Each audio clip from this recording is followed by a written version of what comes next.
Hello friends, in this video we will look at the concept of linked list in Python. It is very easy to design a linked list in Python. If you do not know what is a linked list, then you must visit the data structures playlist, and there you will find what is a linked list. So here we are creating a Python code that can help us in creating a linked list. So first of all, we have to define the structure of the linked list. So what we will do is, we will define the structure of the node containing the data and the pointer, and then we will define the linked list, which will contain the head or the start of the linked list and the size of the linked list.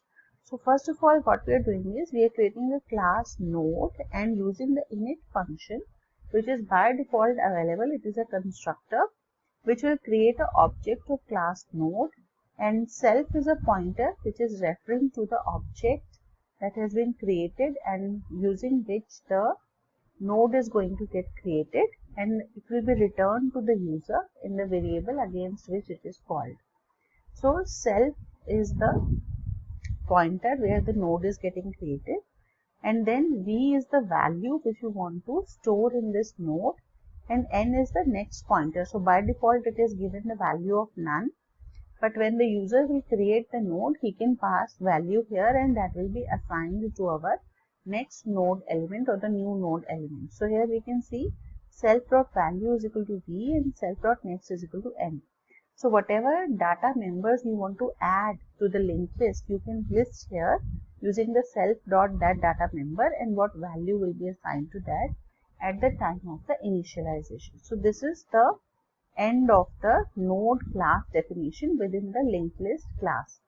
Then we have the other method, which is the initialization method or the constructor for the linked list class.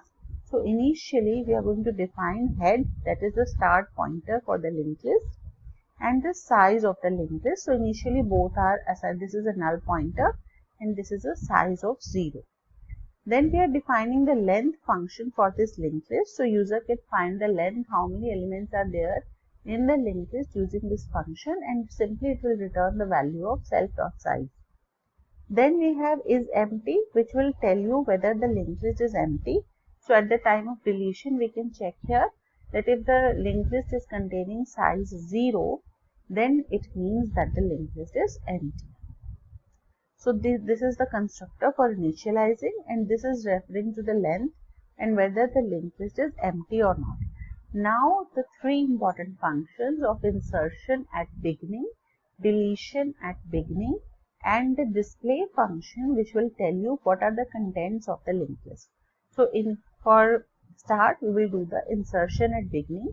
So we have defined a method named add head. You can give it any name you like.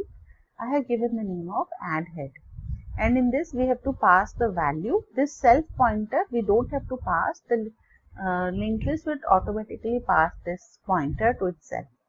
So value is the value we want to insert in the node, and see here we are assigning the head pointer. What we are doing is, we are creating a new node with the value and with the self.head pointer as its argument, and then we are updating the head pointer with the new node that is getting created, and then we are incrementing the size by 1. So here a new node will get created with this value, and whatever is the previous head pointer, that will be stored in the pointer of the new node, and finally the new node will be assigned to the head. So we can see here it is clearly the insertion at beginning. Now let us see how to display the contents of the linked list.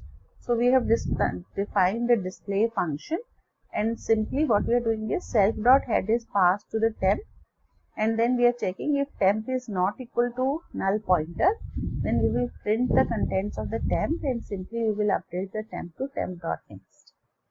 So in this we are going to traverse the linked list one by one, and we are going to print the elements. And then we have the remove head. In remove head, first we will check whether the linked list is empty. If the linked list is empty, we will raise a runtime error so that the user will know that the list is empty. Otherwise, once the error is raised, we are out of this program, so we will not return to the remaining set of instructions. Otherwise, what we are going to do is, we are going to take the value from the header node and then we are going to update the header to self.head.next so that it points to the second node now, and then decrease the size by 1 and return the value which we have removed from the linked list. So as we can see here, we have initialized the linked list object and into the variable ll, and then we are add head is called twice to add 2 elements, and then display is called. So we can see here 2 and 1 are getting displayed. So 1 was inserted first, then on top of it 2 was inserted because it is insertion at the beginning. Then we find the length of the linked list, it is 2. Then we add another element and again find the length. So we find the length is 3 now. And then we call remove head, and then remove head is returning the value of 4, which is the last inserted value of the linked list, and the length is again 2. I hope this video is useful to you, and in the next video I will be doing the insertion and deletion at the end. Thank you.